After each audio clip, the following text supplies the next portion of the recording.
What's up, guys? It's Drew, Jaden, JD, And Porter.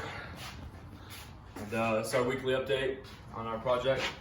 We've spray painted the cannon portion, and then we attached the launch mechanism to the first part of the base. We're still working on putting this guy on.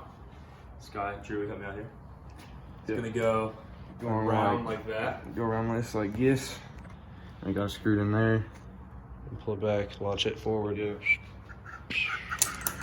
Big pop ball that way. And what we added today was the hinge underneath it, so that it allows us to set our cannon on different levels, and just depending on where we want it to launch, how far, and that's pretty much it. Yep. So, folks,